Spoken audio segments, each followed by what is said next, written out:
In this video, we go over Sacramento's 5 secret communities that you need to know about if you're thinking about making the move to the area.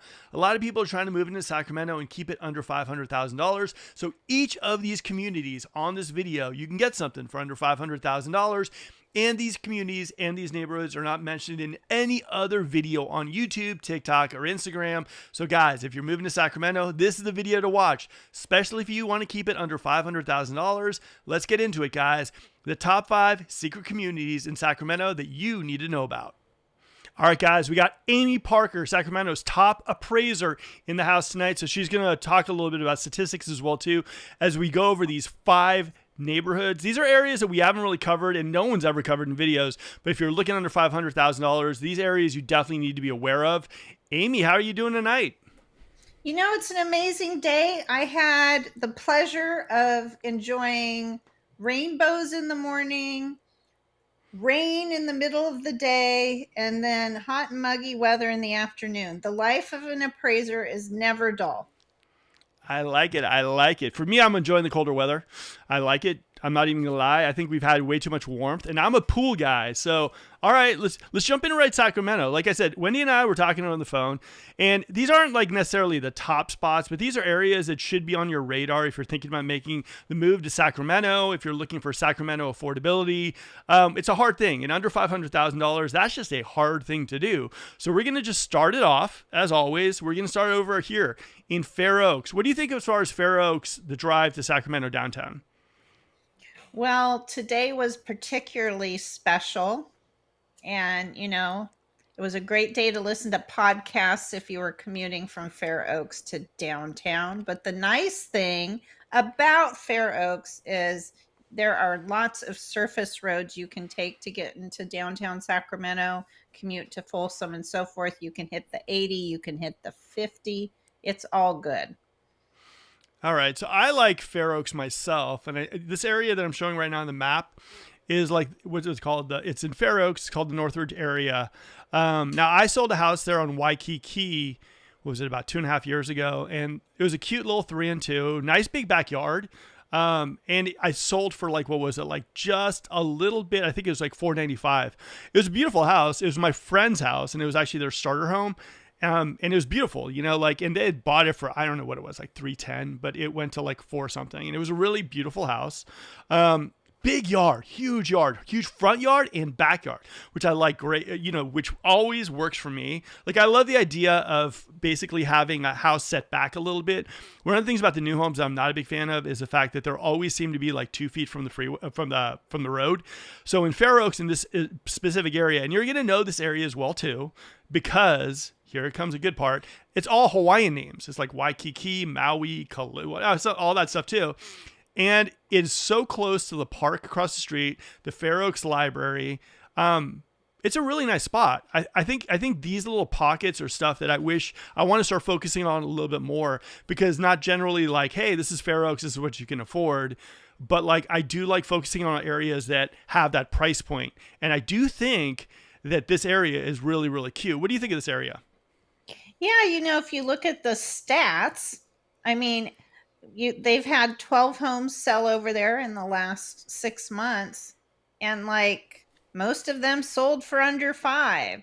And the houses are on bigger lots, and there's room to potentially put an ADU on one of these lots, a pool. I love that you can walk to coffee shops, local taquerias, and, you know, you've got Trader Joe's, grocery stores, and fast food and all of that within a short distance, Mark. Pretty cool area. I think it's nice. Now there is one house for sale, and it is not under 500, but I kind of want to give you an idea of what style of houses as far as you'll encounter there. So here's one of them right here. And this is kind of the style. And this is, you know, in the mid 6s, but this is the type of style of homes you're going to find in this particularly area of Fair Oaks. And like I'm saying, I really like the fact that it's set back. They're kind of ranch style homes. A lot of them are single story homes, but I mean, Fair Oaks, city of trees. If you guys like trees, if you guys like that Hallmarky-ish vibe. I mean, this is so nice, right? Really kind of cute. This one's all remodeling. This one has a pool, and that's why the prices on it is up there. They just did a reduction, but I mean, like really, really like just a beautiful house, you know, like if you're looking for something and you want to like decorate for Halloween or the holidays, I mean, look how cute this is, you know, the neighborhood is nice. Like my friends lived there and they loved it. They literally, the only reason they actually sold their house was because they had twin boys and the dad is like 6'6", and so they knew the boys were going to be big, so they decided to move out. And like I said, these houses are adorable, you know, and I think you can do some really good stuff with them. What do you think of this one? Yeah, no, it looks really pretty nice open floor plan. As you said, most of these houses are one story, primarily under 1,700 square feet. There was a house over there this year that sold and it was like 930 square feet, but it was like on a quarter of an acre. So you know whoever bought that house was planning to add on. And these lots over there, there is room to add on. Oh And yeah, that's what makes it so 100%. nice. Well, I think also Fair Oaks might be one of those spots that a lot of people kind of like forget about. You know what I mean? A lot of people are like looking at the Folsoms, or looking at the Rocklands or the El Dorado Hills. And so I think like areas like, I always call them the forgotten stepchildren. Orangevale, Carmichael, Citrus, Fair Oaks, and a little of Rancho. I think people forget about those spots, and I think the bang for your buck is there. And like I said, going back to like the comps that I was showing you guys a second ago, like these are areas also that like if you're able to actually get something that's in the like under 5, like you're seeing houses around the area that are going for over 5, 6s, and 7s. So it's an area where not only are you gonna get that community vibe, you're gonna get like you're gonna be somewhat close to downtown. You're gonna get parks. You're gonna get community, all that kind of stuff. They shut it down for 4th of July as well too. But you're gonna be in an area where if you get something under 5 here, like you see that there's a little bit of room to grow, and you could see appreciation in your home as well too. And I think that at least for me is one of the things I like as far as knowing if I'm spending my money in this current economy and market, don't you think? No, absolutely. And I also like that the neighborhood is just north of the area known as Old Fair Oaks, which is home to one brewery right now, about to add another brewery, couple coffee shops, some really good restaurants. And, if you like to bike, it's that community, Northridge is a not too far of a bike ride to the American River Bike Trail. Oh, 100%. And if you like chickens, go to Old Town Fair Oaks, watch a movie in the park with everybody. Chickens will be coming up to you. I like Fair Oaks. I think it has that kind of like Old Town vibe. I think the community, 4th of July, like I said, shuts down. It's just really, really a nice area. So I think for you guys, if you're looking for something and you kind of like want to be something like, you kind of want to be close to like you want to be close to downtown Sacramento, although a lot of people don't really go downtown that often, but you want to have the community vibe and you're moving to Sacramento, maybe because you're thinking to yourself, like, I want to have space. I want to know my neighbors a little bit, not so much, but enough. I want to have that kind of vibe for my kids where they can drive, ride bicycles on the street and everyone kind of knows each other. I think that this area is a real, real nice spot for someone like who's looking for maybe like, 500 or under, maybe just a little above, depending on what you like. If you're looking for 3 and 2, this would be one of the areas. And like I said, I sold a house here, and it was just such a nice vibe there. The family who sold the house, like I said, they didn't want to sell it. They just kind of outgrew it. And so for the most part, like that told me one thing. That community, the area, the house, and everything too is good. When you sell a house and the person is basically like, I don't want to leave my neighbors, that that's a good spot. And so I think Fair Oaks has that. I think it's old school. I think Fair Oaks is nice. All right, Bizdak, we got Let's Go. We're going to do it. Wendy, hi. All right, guys. And this is a live boom shows, just so you guys know. We do this every Wednesday at 7 p.m. to answer all your questions about the real estate market here in Sacramento, cover areas you might not have known about, and we're going to put together some good show for you tonight. So like, comment questions. We're here for you. Okay, Wendy says, I wish I knew my HOA is double what homeowners are paying for $900,000 homes. Also, have you and Amy heard of that HOAs are increasing? What do you think of that? Have you? Oh my goodness. I just gave a talk today at a real estate office, and I warned people that communities where there are homeowners associations, the dues are going up strategically higher because they have to pay for insurance. And the insurance costs for an HOA, whether you are in a community of homes or a condominium project, have to pay for the insurance. And then on top of that, the cost to maintain the grounds, gates, buildings, community amenities has gone up because contractor costs, material costs have all gone up. So people may have been sitting in a community and not seen their dues go up the first 10 years. And then as that community ages, the fees start going up.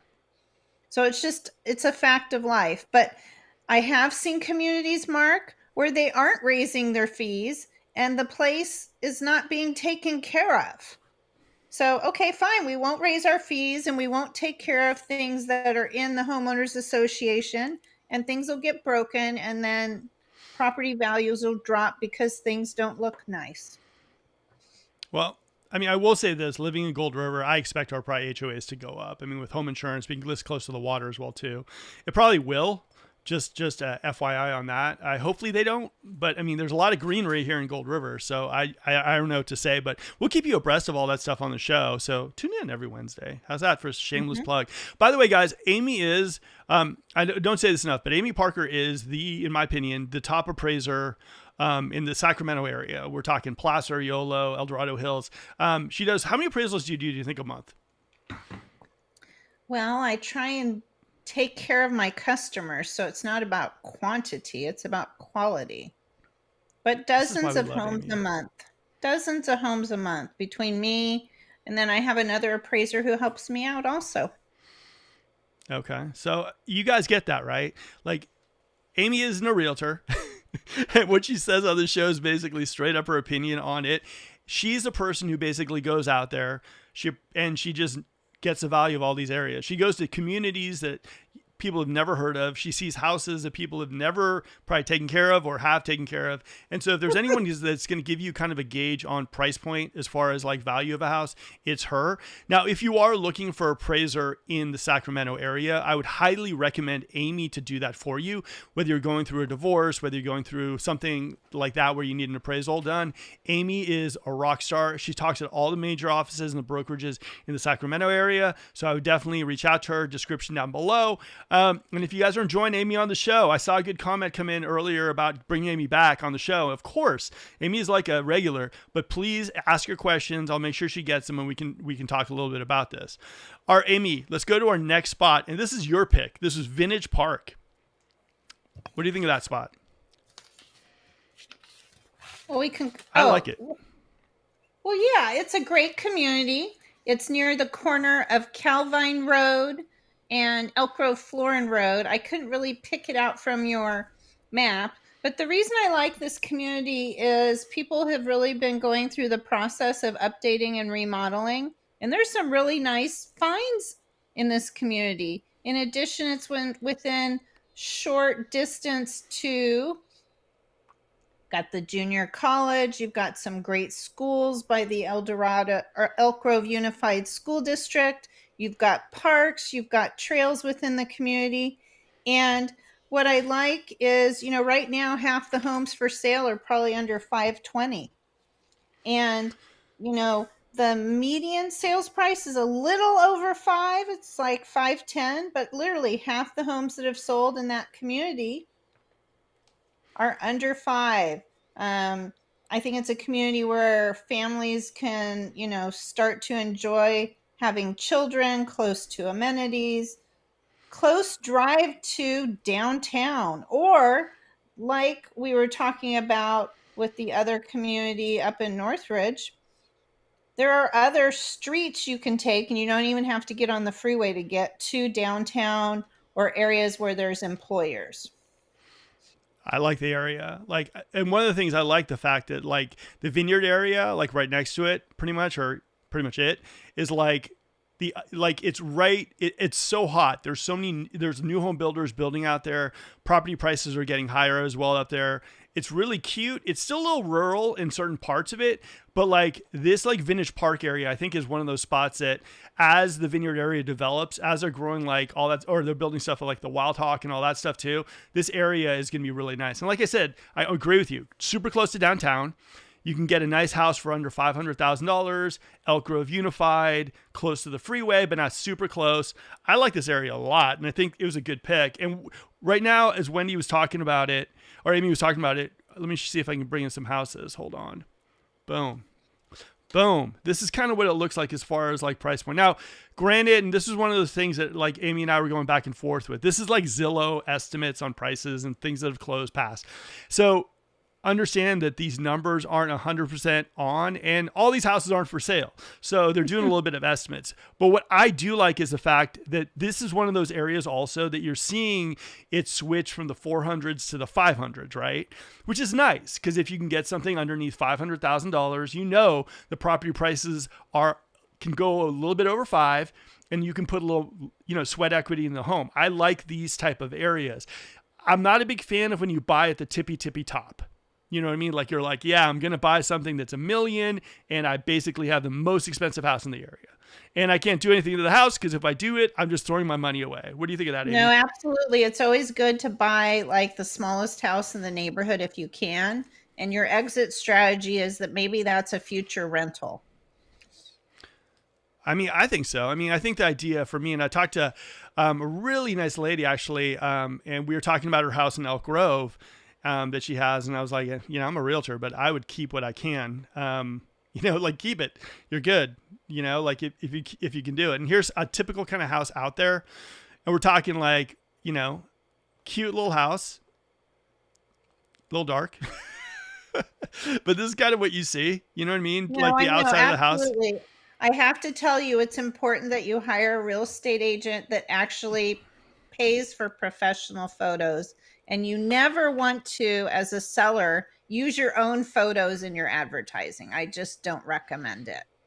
Oh, no, 100%. So, but I mean, here's the thing.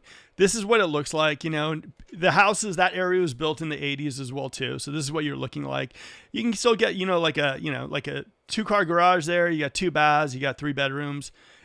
Not bad. It's been on the market 6 months, but at the same or 6 weeks, but at the same time, this is kind of what you're looking at. And like I said, Amy hit the nail on the head right there. The location for this thing is just crazy good.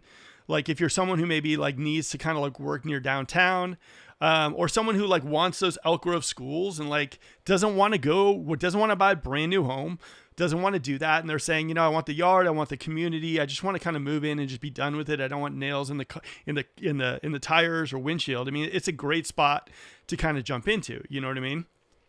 No, and I like that when you're south of downtown Sacramento, there are lots of roads that you can take to get to downtown without even hitting the freeway. Yeah, I do too. No, you go for it. And, you can also, like, let's just say you're working up Highway 50, to the east. There are plenty of streets from that area where you do not have to get on the freeway to get to work, which is a nice alternative sometimes. Well, also from the vineyard area, you can go the back roads if you want to get to the Anatolia spot, Costco. Mm-hmm. You can go the back roads as well, even go up all the way to Folsom. But the Vintage Park area is nice. Yeah, and there's a Costco probably right there on 99, pretty close to it, actually. And multiple high schools. Yeah, look at that. You got Florin High and you got Sheldon High School right there. Not too shabby. Like I said, like Elk Grove National Park, super close by as well, too. So you got your parks and everything, too. But as you can tell from this map it still does feel a little rural out there. It's just because they're developing out that area.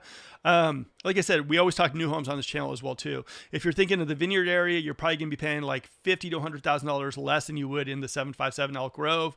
But it's also an area that it might seem at times that it's kind of far away removed from everything, but it's really, really not. It's kind of, you have everything at your fingertips. You got stores, you got everything as well there close by.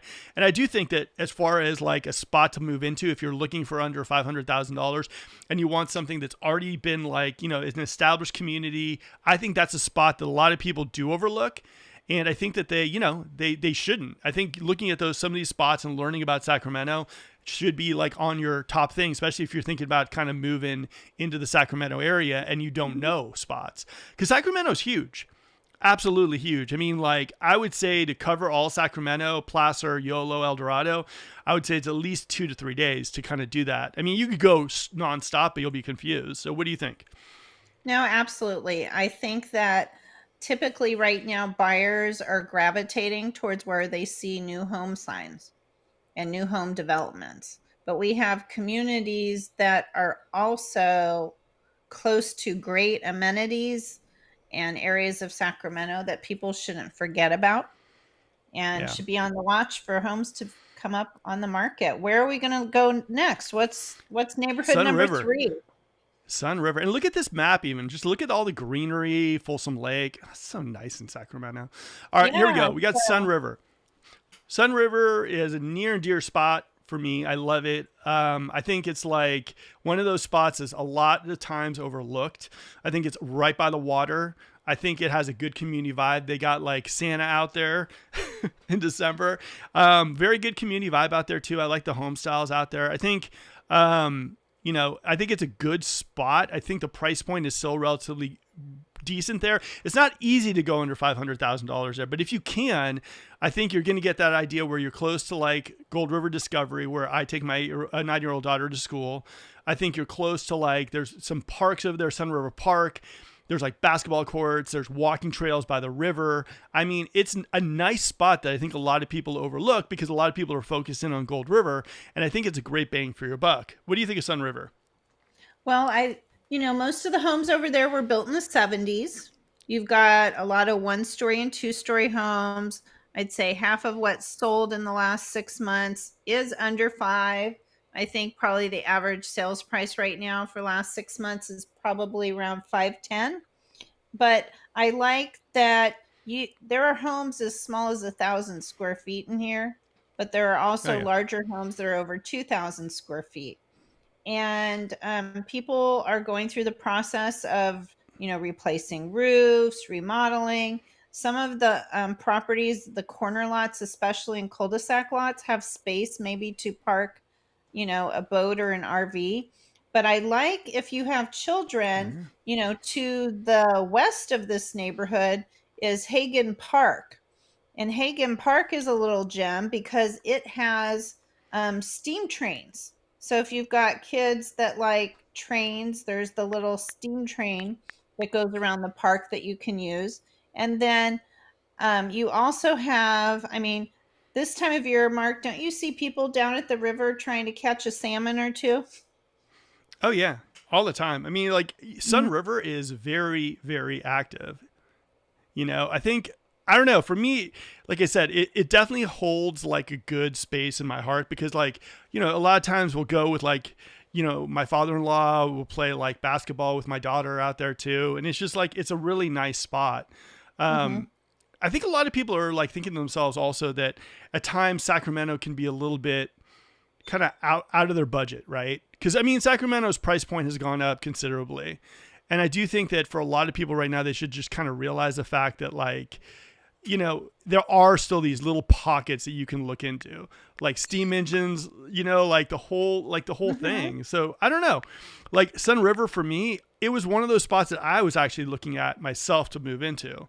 I was thinking to myself, oh, this is going to be cool. Like really, really It's nice just kind of spot. close to everything. I mean, you've got retail on Sunrise Boulevard, and then you just took the map to Sun River Drive, which is a senior community in South Sacramento, and it's not I where know you're I'm not, trying to.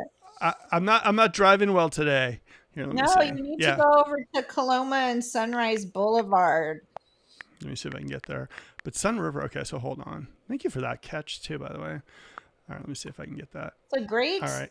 gated senior community. You just got to be over 55 to live in it. And tonight we are not talking about over 55 communities. We're talking about communities where our kids can play.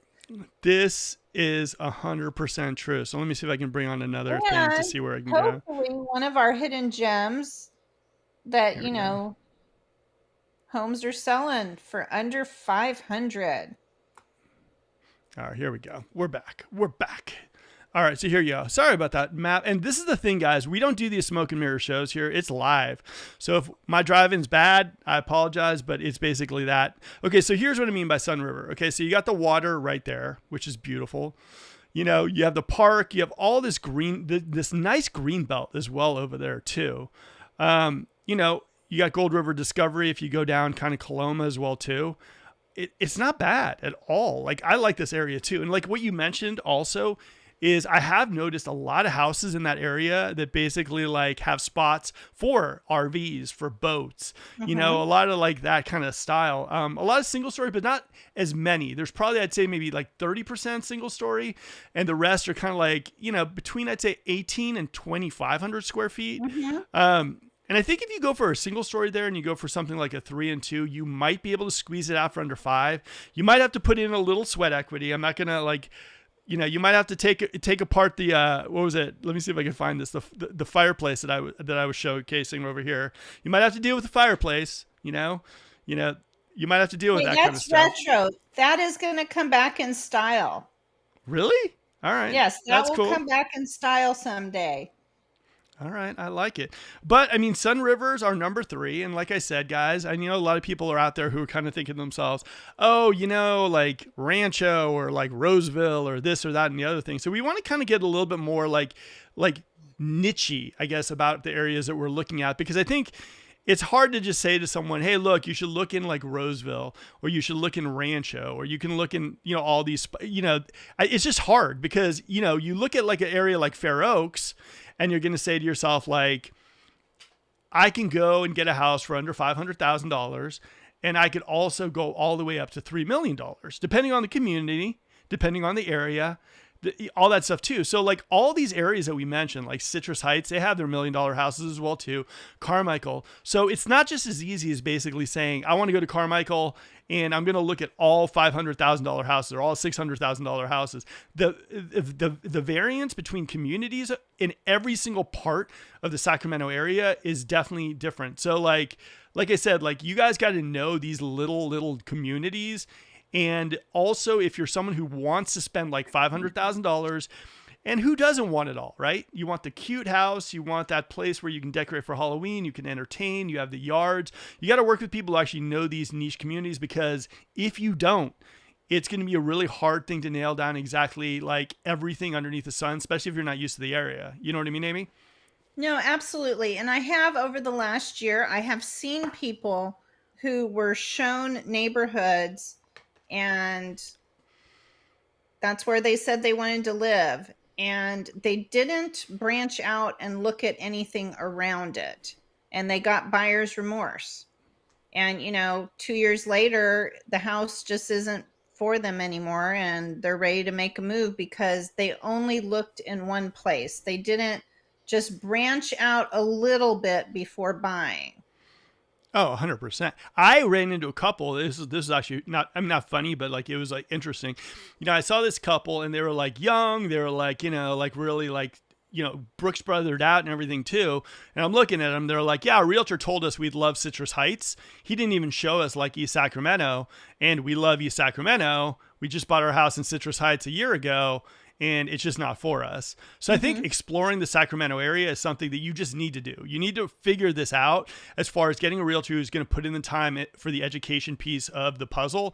Because like, if you're someone who likes organic gardening, great. If you're someone who wants a horse, there are horse properties. If you're someone who likes golf course communities, great. If you're someone who needs to be close to Costco, we can do it. But we need to know exactly what you're kind of all about, because Sacramento is like, the variety of lifestyles you can have in Sacramento can be very, very overwhelming.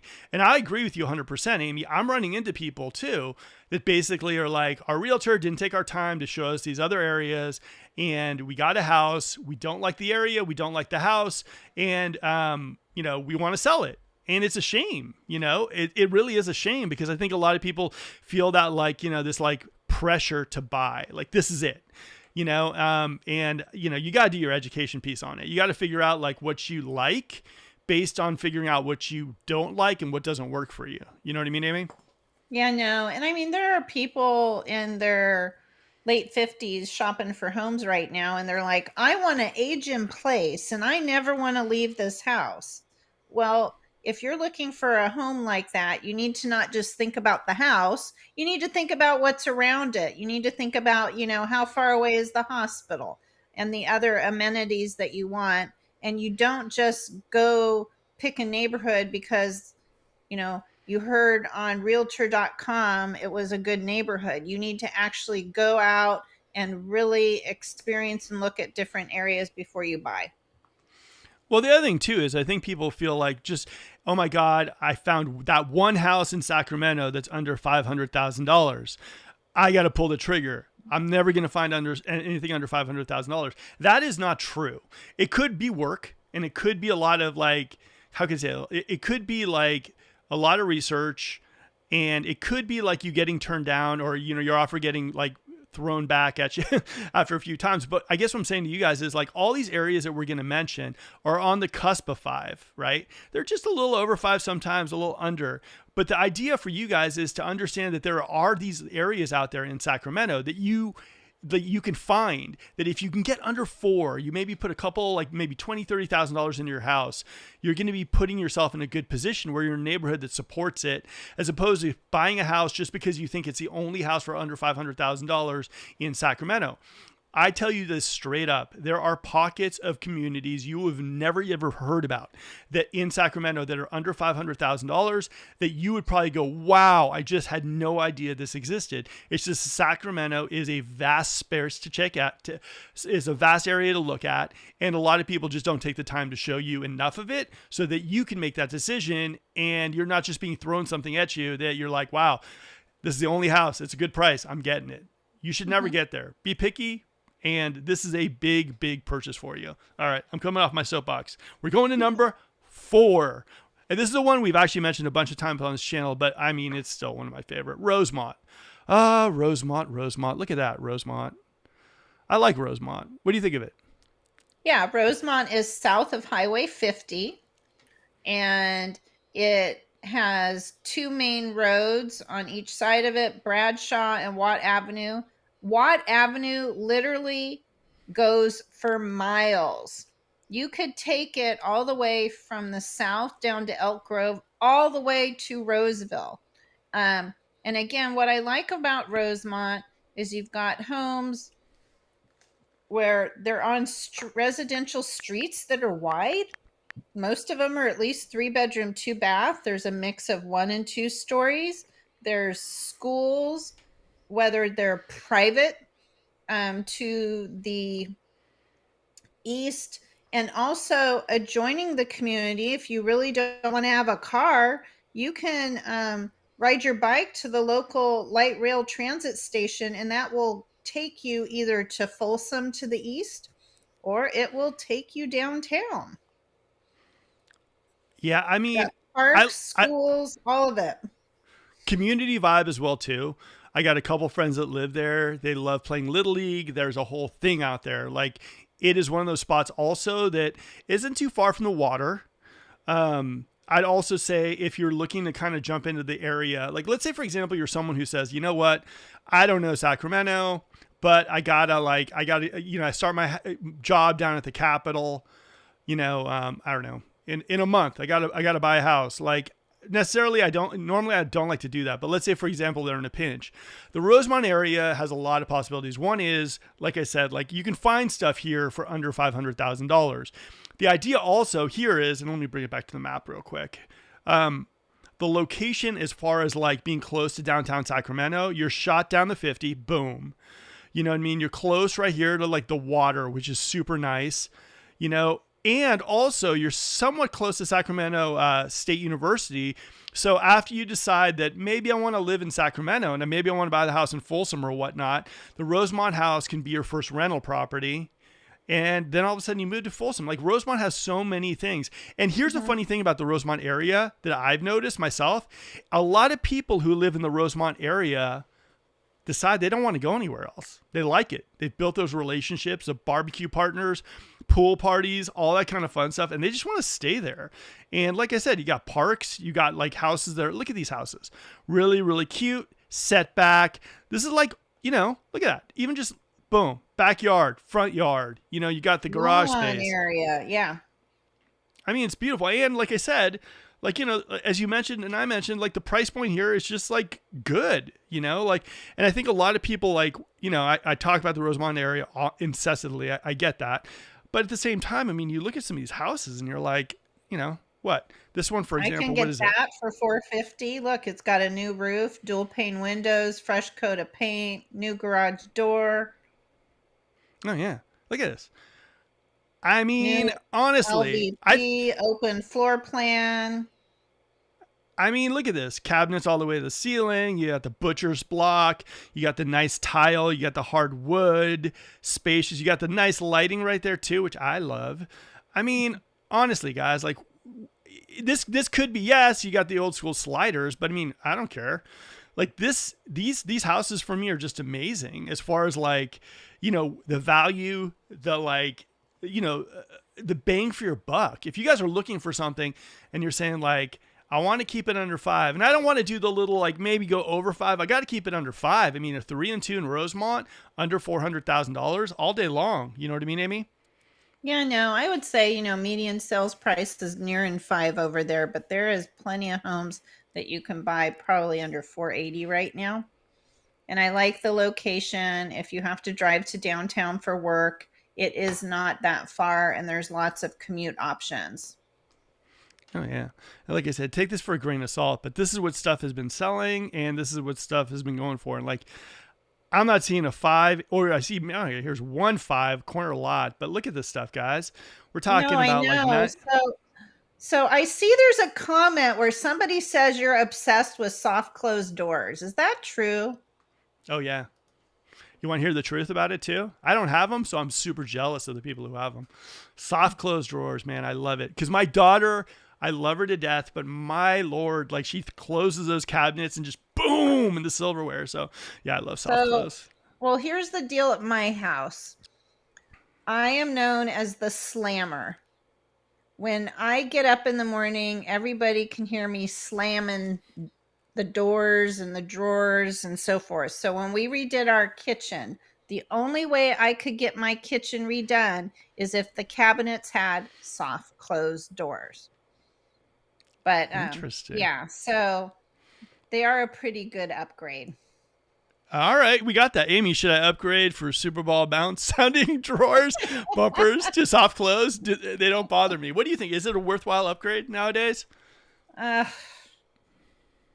I don't know. Most of the time now, new cabinets come with them automatically. So when I see somebody who's had their cabinets refaced or has had their kitchen remodeled, I kind of expect if I open up the drawer and I try and slam it, it won't work. So it just kind of depends. But my husband tried to put the little foam, or not the foam, the little felt pads on the drawers, and it still Uh-huh. wouldn't work. And it was just, I'm sorry. It's an issue I have slamming doors. So anyway, My wife, whenever I talk to my wife about it, she tells me, she's like, go get headphones. yeah, I could do that. That would work. I'll try that next time I slam a door. But okay, getting back to this, I mean, the Rosemont area for someone who's basically looking for like under 5, like I've seen some amazing houses there. I think the location is awesome. Like I said, I think I think that if you're looking to be somewhere close to downtown, if you want something near the water, I think if you don't want to go over $500,000, like it's a great spot to buy into as far as community. Every street's going to be a little different, so just make sure you're watching the neighbors, watching everything. But I love the Rosemont area just because of the location as well too. A lot of people also move from the Bay Area, and a lot of their friends come and visit. This is an area that is very accessible to the 50, and that's something that's very important for a lot of people as well too, because they're not stuck on back roads. And I feel like areas like maybe like your Citruses and like your Fair Oaks and your Antelope, you got a lot of back streets, even West Roseville for the most part. But this is nice that you're like, boom, 50, I'm gone. What do you think, Amy?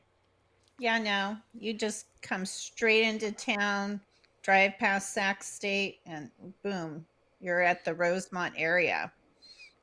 We're going to answer this question, but I will tell you one thing. Number 5, you've never heard about this community area of Sacramento ever, ever, ever. And we're going to showcase it, or we're going to talk a little bit about it next. I got one for you here. What is the hottest area in Sacramento to buy right now? What do you think, I Amy? don't know, Mark. What do you think? I'm going to say this right now.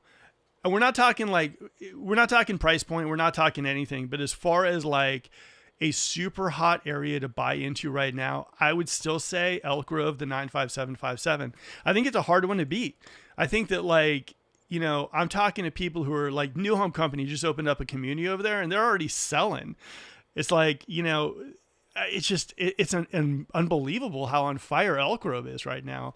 And I don't think they're the highest price because I still think areas like El Dorado Hills, areas like Bickford Ranch and all that stuff, which is kind of sitting a little bit, areas like that are still the price point's higher. But I think Elk Grove, in my opinion, I think Elk Grove was already priced a little low. And I think now with the zoo moving over, the new train station, all the infrastructure being built in Elk Grove, that I think that people are realizing they're on to something pretty good. And I think Elk Grove right now, in my humble opinion, is probably the most known and the hottest market in the Sacramento area. What do you think? I would actually say Elk Grove first, West Roseville second, and then we can't leave out Folsom Ranch. But it just depends on your price point. I mean, literally. Here's my big problem with Folsom Ranch, though, is that we haven't seen Woodside is going to appear in Folsom Ranch, but we've kind of haven't seen that many new builders appear in Folsom Ranch like there have been in Elk Grove. I mean, big players popped into Elk Grove, Beezer popped in. Taylor's going to do their plus 55 community over there too, New Home. But Folsom Ranch has just been a little slower as far as stuff. We got Beezer opened their doors, I think a year ago. Taylor Morrison's just about sold out. They need to have a couple other builders build right now, and there's just not. I mean, I think Folsom, once it has a couple new builders put in there, it could be on fire. But right now, competition in Elk Grove is fierce. I mean, you got KB, you got Woodside, you got New Home, you got Lennar, you got Meritage, you got I think Richmond. Everyone. So I don't know. I'd say right now for Elk Grove, I think the price point is great out there as well too. But I think it's going to go up. Like I said, we've been working with a lot of people in Elk Grove. And what they can get. I mean, we worked with this amazing couple. It took us a while to work with them and get them in contract, but they found a house that they loved, about 4,000 square feet, big, huge backyard, 10,000 square foot lot, house that they loved and everything too. And it's under a mill, in Folsom, that's what, 1.2, 1.3, 1.4, 1.5, something like that. So the price point in Elk Grove is still really, really nice. And I think though, it's only going to go up with all the stuff that they're doing. So that would be my bet. All right, are you ready to go for number 3? Number 4, number 5? God, I can't even. My math skills are gone. What do you think? Number 5? Let's go. Number 5, and this is an area that you probably have never heard about. You want to give them a little intro on the area? Well, let's show them a map. All right, Colonial Heights. It's an area that you probably have never heard about. Kind of close to Oak Park, close to downtown. Amy, take it away. Absolutely. So the reason I like Colonial Heights is the neighborhood has this cute vibe, and you've got some bungalows, you've got some Tudors, you've got some ranch styles, and I like that it's just down the road from the UC Davis Medical Center. It's down the road from the Shriners Center, where they have their own hospital. And it's very close to where they are going to be building the UC Davis Tech Center, which is going to be this huge tech campus that they're investing millions of dollars into. So, UC Davis has a presence because their medical center is a teaching hospital. And you've got this main drag, Stockton Boulevard, that goes right into Midtown and downtown. So literally you can be in downtown to Michelin star restaurants. If you're a foodie, there's all kinds of stuff down there in the Midtown area. In addition, we're seeing a lot of community involvement in the Oak Park area. We're seeing breweries open up, great coffee shops, retail, and all of that.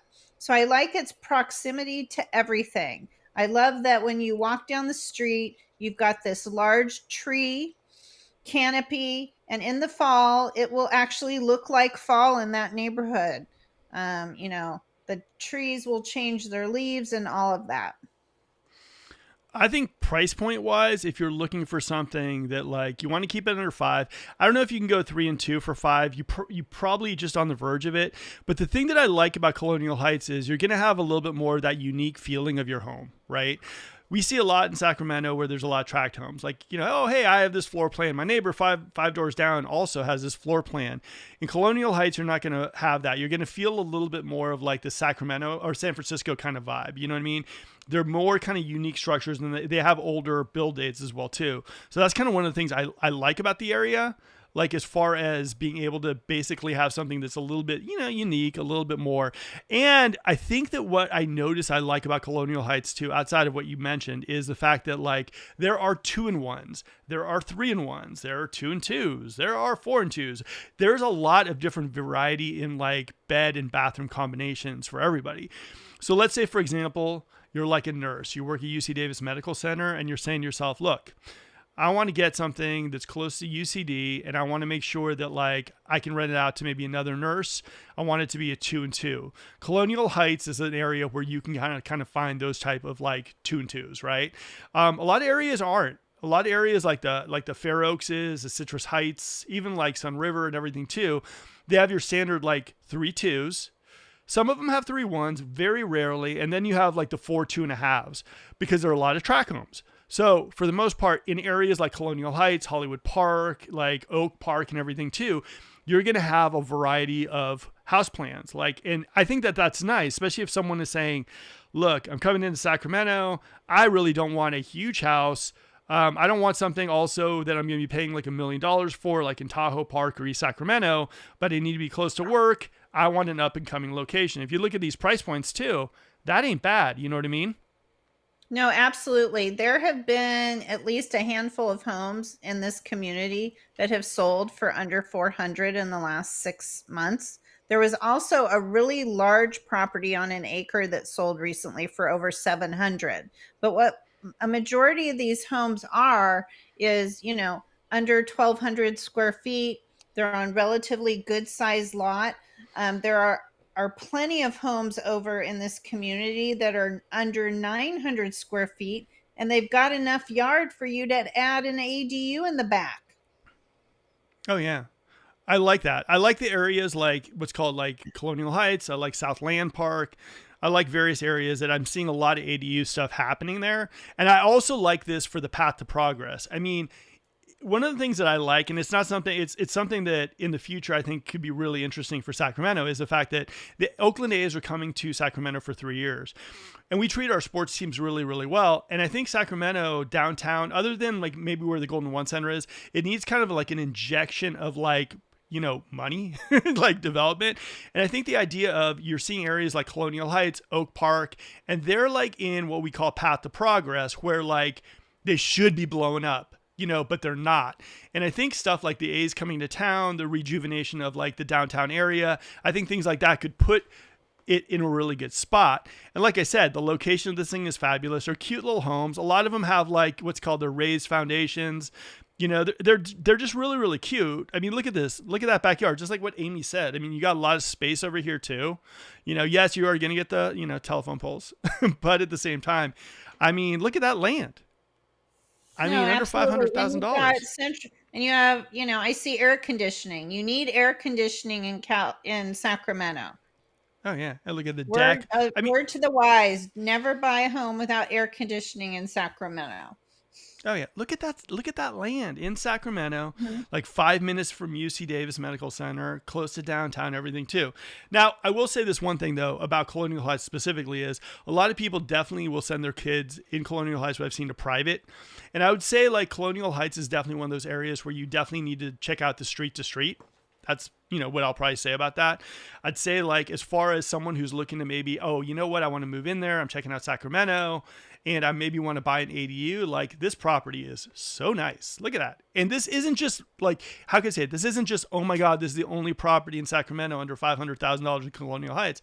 There's probably like a new home in Colonial Heights every single like, I don't know, maybe a couple weeks, and they're all under pretty much $500,000, which I think is just fantastic. Look at that right there, 2 ADUs, boom, boom, not too shabby right there. And then you got the parking right there too. Look at that. All right, let's look at a little. Ah, that is nice. That is not bad at all. Somebody did a floor plan. I know. All right, guys. One thing is, if you could, please smash that like button. Amy and I are here. We put together this presentation just for you so that you guys can get a little bit of an idea of what it's like to buy in Sacramento under $500,000. And to understand that also, I mean, as you've seen on the map that we've kind of shown you, like these places are like, it's just a drive. I mean, to go to all these spots, it's like maybe a day, but it would take maybe about 3 hours to do it. So there are these niche communities out there that you can definitely either know about or never ever hear about. And that's the thing about Sacramento that makes it kind of crazy. I mean, like we have our areas that have been built in like the 20s, 40s, 70s, 80s, new homes and everything too. And a lot of times like people will bump into people who've like lived in Sacramento their entire lives will bump into areas that they've never even heard about. So make sure you're working with a realtor that actually takes the time, gives you a little love and shows you the spots that might work for you, because this is a job right here. What do you think, Amy? Absolutely. And I think that, if you are home shopping right now, you have to realize, what the national media says about inventory and prices and all of that. It really varies from neighborhood to neighborhood as to what we have available. It looks like we've got a question about a condo. I always get condo questions, Mark. I know, because you're that good. Amy is literally the rock star upon rock star guest. So just enjoy her here. What do you think about condos in general? Yeah, so there was a style of condominiums built throughout the Sacramento area and parts of the Bay Area, and it was a McEwen style condominium where you've got like four in one building and they have shared garages, shared laundry rooms, HOAs that are taking care of the building, the insurance, the driveways, the landscaping. And I'm just finding some of the McEwen condominium projects in the Sacramento area do not have budgets to maintain the properties. And I have seen a couple of condominium projects where they were built by the McEwen style. And I've been shocked to find out that, the HOA budget is kind of sideways, and they need to do special assessments in order to continue to maintain the properties. So I always say, when you're buying any type of condominium, be sure you check to see if they have any special assessments coming up and that they're actually maintaining the property. I mean, if you drive into a condominium project and the buildings look run down, I think that tells you they're probably not maintaining the properties. All right. And call you. Amy is like this encyclopedia, wealth of information. And like I'm telling you, the reason why I mentioned how many appraisals her and her team do every single month is it's not like she does them all in Citrus Heights. She's driving. She is driving and checking out all this stuff too. And that's why I love having her on the show, because it's so great to get like a like unbiased opinion about our market, a person who just shows up to the show and basically tells you how it is. Because, I am a realtor, so I'm sure people are like, this is a realtor just trying to get our business. But like, I love having Amy because like, she is what it is. I mean, she just tells you what's going on and that's it. So hopefully that answered your questions regarding like your condo. And like I said, Amy's available if you want to chat, and she loves to talk condos. All right. The traveling, Ukitas. Sorry if I mispronounced that. I have not had enough coffee. All right, we're renting in Davis and looking to buy in 2025. Will the market be up or down? Should we just continue to rent or buy? What do you think, Amy? Well, I don't think interest rates are going to go up any higher. Though they did go up, and they did go up slightly. We did hit, 6.2-ish on conventional financing, and now we're up to about 6.5. But I think that you need to think about timing your life. When do you need to move? Because any time is a good time to buy.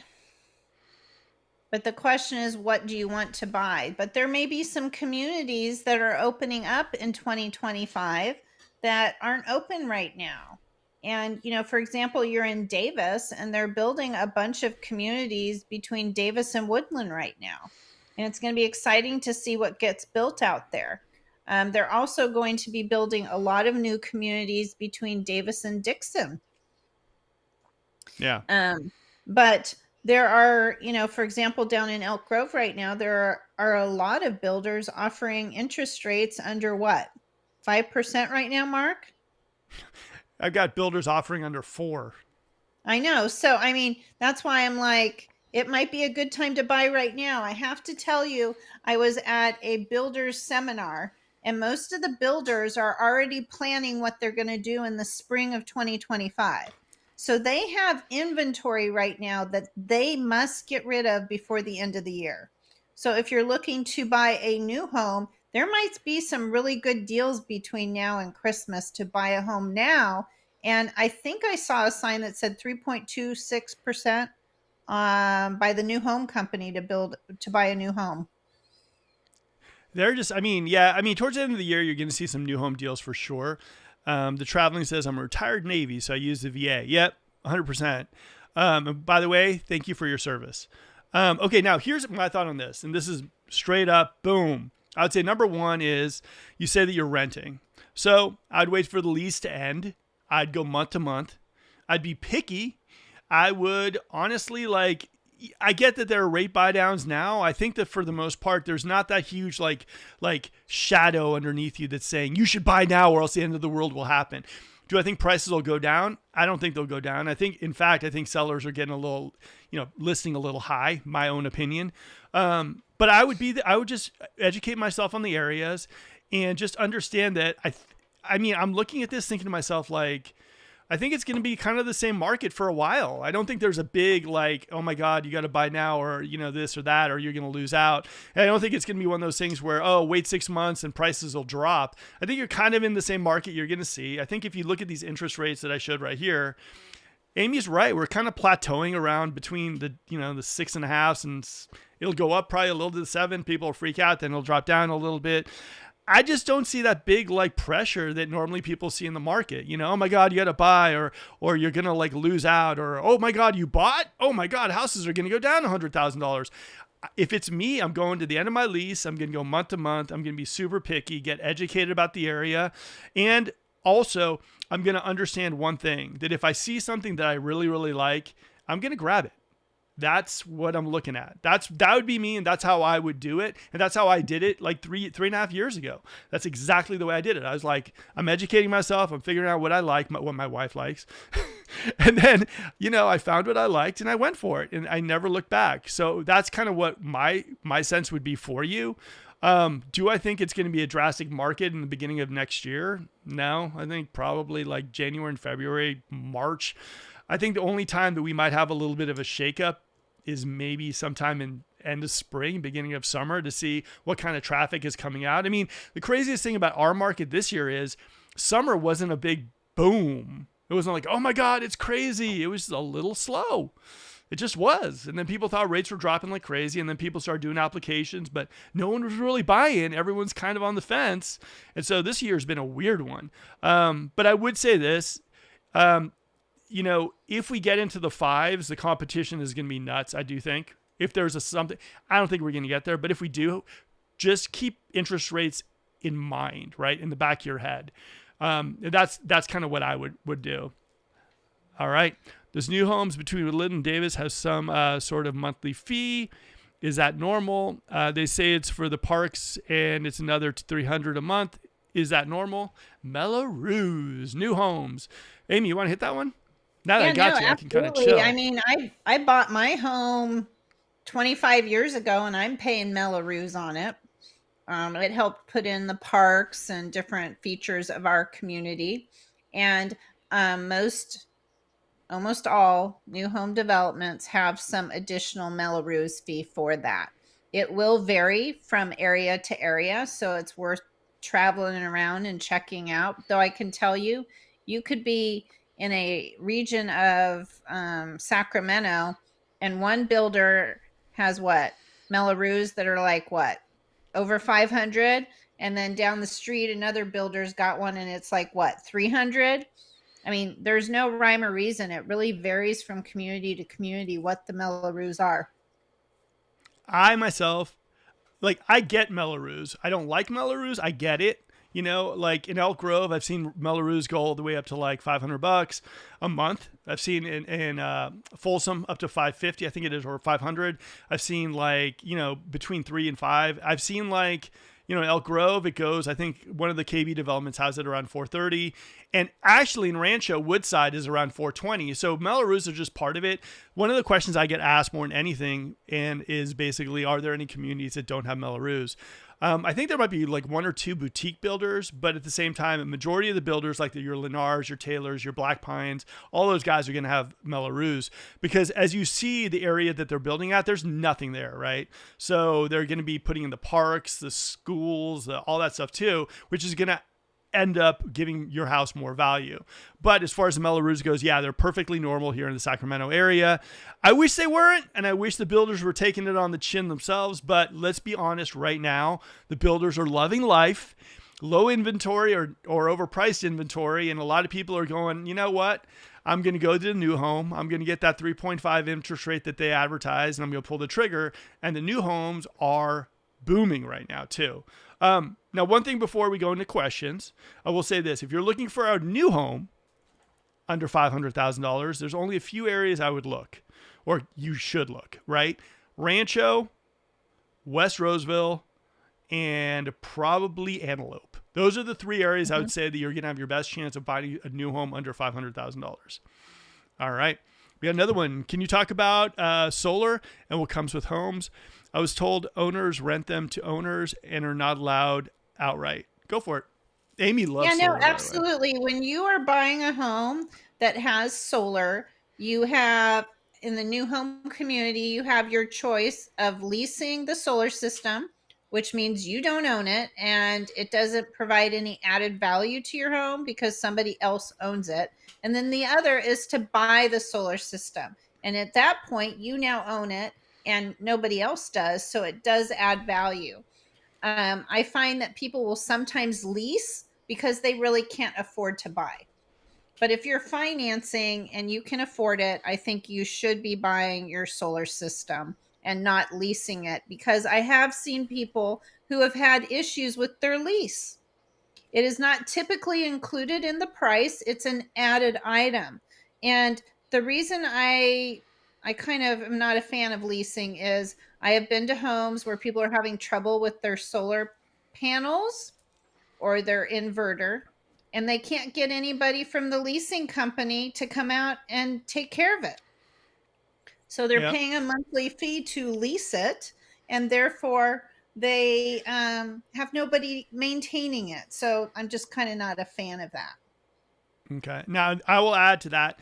Also, if you decide to buy solar, you will get a tax credit of about 30% back, which is nice, right? Like a Tesla. Now, the other thing I will tell you, as far as a new home goes, you're going to see that amazing price on the website and you're going to drop on in, right? Okay. So there are a little bit of added costs that come with new homes. Elevations. What's an elevation? Is it underwater? No, I don't know why they call it elevation, but it's basically the outside of the house, right? There's usually traditional, craftsman, Spanish, or something like this. Normally 2 elevations are usually like, okay, there's no extra cost. But additionally, you'll go for the Spanish or you go for the Tuscan, and there's maybe a $2,000 to $5,000 increase on price. Okay, so that's one additional cost for new homes. The other one is land premiums. Oh Lord, it's become a big thing. Back in the day, 3 years ago, land premiums, especially for a regular lot, they just were like, no, you don't have to pay for a land premium. But for the most part, what I've been seeing is almost every home being sold right now has some sort of land premium attached to it, whether it's $3,000 or if you go get Toll Brothers, it can be as much as $250,000 for a view lot. It's kind of out of control for the land premiums. Okay. The other thing too is solar, like Amy said. For a solar system right now in a house, depending on how big your house is, right? Let's say you have like a 1,800 square foot house. The solar system might be like $15,000. Let's say you have one of those monster 4,000 square feet house. Solar system could all the way go up to $30,000. Now, the price of your land, the price of your solar, the price of all your finishes, we haven't even gone there just yet, is basically wrapped up into the loan. So if you say after I bought my solar, added it on 30,000. I bought the land premium, another 20,000. That gets tacked onto your loan. So it's part of your loan payment. You don't have to pay it additionally. The only thing that you need to pay for additionally, okay, is landscaping. Everyone forgets landscaping. What does that mean? All these homes, unless you buy a model home, come with a dirt lot. And I know you go to Toll Brothers and you're like, wow, I get this barbecue pit. I get this like chair. But Mark, you get a front yard, but you don't get a backyard. No backyard. But many of them now are offering like, okay, we'll give you a covered patio with a fireplace and ceiling fan. And that's an added, so all of those are upgrades that go into your final purchase price. But a dirt lawn, man, that's what you get. So save at least $15,000 to get yourself a nice little landscape backyard. And also, guys, if you are looking for new homes, there's no team in Sacramento that knows new homes better than we do. And guess what? Whatever the builder is paying the realtors is what we get. What does that mean? That means buyer broker, 3%, 2.5%, whatever. If Lennar's offering us $1, that's how much the builder pays us. So as far as my team goes specifically, and I know a lot of teams aren't doing that, they're doing the 2.5 or the 3%. Whatever the builder is paying the realtor is all we charge. Boom. No other team I think is doing that. So there we go. All right. Is Lennar a good company? Oh man, this is one of those where I gotta go. I will answer that. Answer that. Mark and I do not agree on this at all. So you're going to get two honest opinions. So I am currently sitting today in a 28-year-old Renaissance Lennar home, and I have had no issues, and they treated me well when I bought my home. They are a very big company now, and sometimes big companies don't have the best service. So it depends from community to community, what kind of service you will receive after you buy your home. And I know that Mark may not quite be a fan, but I am admitting I am sitting right now in a Lennar home. Happy as can be. Is that a drip behind you? No, okay. Hold on. Okay. So, okay, here's what I'm going to tell you guys this. Okay, like Lennar, I would say go take a look at forums, go take a look at reviews. I think you got to do your own research on this stuff. I'll tell you why. Lennar in North Carolina is not going to be the same as Lennar in Sacramento. Everyone somehow assumes that they use all the same builders throughout the country. It doesn't work that way. Find out who your superintendent is. Check out how good they are. The reviews, how long have you been doing it? Superintendent and the crew will define the build. I've seen companies have great crews in Elk Grove and horrible crews in Folsom. So know your superintendent, know who's running your build. Make sure that Lennar, Taylor, whoever introduces you to the superintendent. Make sure you do a little bit of a check on how long they've been doing this. See the reviews and everything too. The superintendent who's ever in charge of your build is a person that's going to basically be the person you're going to. So for Lennar, like I said, the thing about Lennar that drives me crazy, and probably it wasn't like this back in the day when Amy bought her house, is that this is what got me on my whole Lennar kick. For the most part, this is what pissed me off the most, right? I was bringing a couple clients to the office, and it was about 115 degrees. Both my clients, all they wanted to do is go into the air-conditioned office and wait while I opened up the door because they got that QR code. And I had a lady come up to the window at the door and look at me and go, "I can't let you in. Sorry, I can't let you in. The QR code is over there." They wouldn't even let us into the office. And that's what got me down this kick. And then all of a sudden, more and more of my clients were like, we signed the contract and then we literally never heard from them again. So the customer service for me just went out the window. And hopefully that changes because it'd be nice because they are like the second largest builder in the country after D.R. Horton. But I do believe that like everyone, whether it's a realtor, appraiser, loan officer, new home builder, should realize the fact that this is a huge purchase for whoever is doing it. The buyer, this is huge for them. This is their big ball of stress. So you should be there for them. They're doing business with you and they're making that decision too. Whether they like it, whether there's a good deal, bad deal, whatever, you should give that the priority and the importance. And I think they don't do that. And that's what kind of gets me the most. They're more about that. But stand in line, you're good, your house will be ready, boom, boom, boom. And I think for most people, it shouldn't be that way when you buy a house.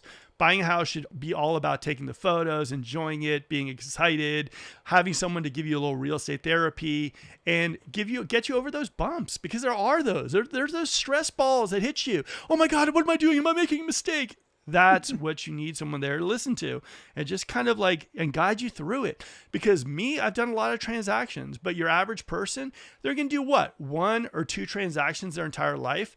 You can't lose sight of that. And when you do that, I think you shouldn't I don't think you should be in real estate. No, I know. And I remember when I bought my home, the salesperson basically held our hand through the whole thing. Literally. That and the superintendent. And once we moved in, it was the superintendent. It was like, oh, the light's not working, that type of thing. And it's all about communication. I think your superintendent's working with Taylor now. Just joking. Okay.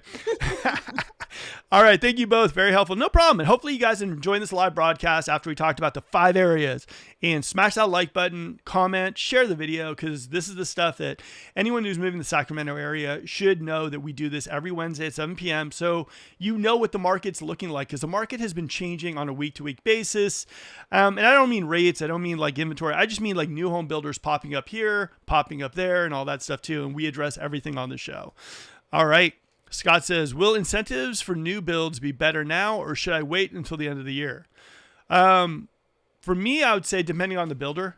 One of the things too, and this is the funniest thing, the biggest tell in builders is the fact that how big their incentives is they're giving realtors, right? I always say if they're giving us nothing, that means you're getting nothing. If they're giving us a lot, that means you go in for the kill. So I think that you should do. I think right now you need to figure out also, one of the other things to really understand about new homes is they want to get rid of all the standing inventory. They just want to. So you got to figure out, for example, I went to Wild Hawk, South, the one that's building the smaller homes. And they looked at me and they're like, we can give you a $5,000 credit. And I was like, what? They're like, well, we've already sold all our homes and we're starting our new phase. So $5,000 is all we're giving your clients. Mm-hmm. They were in a great position because they had no inventory to get rid of. Then we scoot over to Beazer when Beazer had 3 or 4 homes, and they're like, yeah, let's make a deal. We'll give you $20,000 towards this and this. So you have to really gauge what kind of standing inventory levels a builder has to know exactly what the incentives are going to be. If they have a lot of inventory and they want to get rid of it by the end of the year, let's make a deal. If it's a community that has maybe 1 or 2 homes and they have a good track record for selling them, that's not going to get you those good incentives that you want. Queja, for example, in Rancho, one of the communities I've been putting people in left and right, I know that they're building 5 more communities right after this one. So I know they want to get rid of that inventory, and they put in $300 million of their own money to buy down rates to 3%. So it's the let's make a deal time for Queja. So hopefully that answered your question. What do you think, Amy? Yeah, no, absolutely. And I've seen down in Elk Grove, New Home Company seems to be doing a lot of incentives right now as they're trying to close out communities. And then I heard the regional VP for Richmond American say that they're basically building to move in. And so they are trying to clear out any of that inventory. But I would say between now and Christmas, there will be more incentives than we've seen the rest of the year. No, 100%. I think they want to get rid of homes. I think we see it almost every year. Maybe not in the abundance that we saw it maybe 3 years ago or 3 years ago. But I think that you're going to see it. And I think a lot of people, if you're looking at a community that maybe is opening up in 2024 in the beginning of the year, because it's normally slower in real estate in January and February, what Taylor did in their community in Folsom is when they opened up a couple of years ago, they were like, man, we were so scared that at the beginning of the year, sales would be so slow that we dropped the price a lot on our beginning collections. And then once we got a couple sold, then all of a sudden we got that momentum and we went. So it's all about kind of keeping tabs on the builders as well too. And, working with a real estate team that actually knows what they're doing in the new home space, which I know I always say this and everyone's like, yeah, Mark, stop selling us. But I will be honest with you guys too. We do more new homes than almost any other team in the area. We have those relationships with the builders and we got your back if you're in the process. And since the builder pays our fee, you gain everything and you lose nothing. So it's not too bad. Mm-hmm. All right, let's get into some questions. And Amy, All right, we got this. We did a video on East Sacramento with Aaron, and we talked a little bit about East Sacramento. What do you think about East Sacramento? It's a great community near downtown, got lots of good restaurants, beautiful streets to walk on. This time of year, they have the claw. For those of you who don't know what the claw is, there are so many trees in this neighborhood that drop their leaves that they during this time of year, you can literally just put your pile of leaves in the street and the claw comes and gets it and dumps it in the trash can or dumps it in the garbage truck for you. That's pretty cool.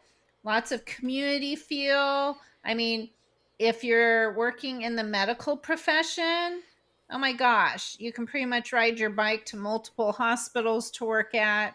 Um, just great vibe. Okay. I like East Sacramento. I think it has like the tree lined streets. I think it has the houses that are set back. I think it's an area that is like one of those like areas that has been like one of those, oh, you live in East Sacramento vibes for a long time. And if you guys haven't seen it, they're going to do a holiday light thing as well too. The Fabulous 40s does every year. So you should definitely check it out. And it's a nice vibe, especially this time of year, like Amy said, with all the leaves falling. One of the things I do love about Sacramento is the idea that we're really now getting a little rain. We're getting the leaves changing. Seasons are changing. And I love Sacramento this time of year. All right. Inside a $2 million, this house is for sale again with some slight updates. Bertolucci Estate by Chris Ballesteri. This house, it was interesting. They did some updates on it, and I think they're getting some bites on this one too. Sierra Oaks. How do you feel about Sierra Oaks? It's one of the OG spots in Sacramento, right? Yeah, it is. I love its proximity to so many different things. It's interesting. I'm training for this 3-day, 60-mile walk, and last weekend we were walking in Sierra Oaks. Just a really good vibe. You almost, if you are north of Fair Oaks Boulevard, don't you think the streets give you kind of I feel like I'm in the country? Yeah. But I'm really in the city because there's not really any sidewalks or anything, and you've got really lush landscaping that's kind of hiding the houses that are set back, and you can have everything from a 1940s home that hasn't been renovated to a brand new modern mansion. And then if you go to the south, you've got homes that range from Tudors to ranch style and all of the above. I think here's the thing, a little history lesson on Sacramento for people. It's like Sierra Oaks, Arden, those are areas that for the most part were like the first Sacramento suburbs. You know what I mean? That was like the first wave. And then all of a sudden it pushed back to like Fair Oaks and then Folsom and everything too. So like those are the areas where if like people were living or in East Sacramento or downtown, whatever, and they're like, I want to go to the suburbs a little bit. I want a bigger house. I want, that's where you'd go. And these houses are really nice. And they got real nice character. Sierra Oaks, I define it a little bit as saying that you're going to get that big piece of land a lot of times. You are going to get the telephone wires going back and forth, but it's a nice area, especially if you're someone who's maybe working at UC Davis Medical Center and you want that separation of church and state. It's a nice spot. So I think this house is going to do well. So hopefully it goes. I know Chris is talking about it, and I don't know. We will see.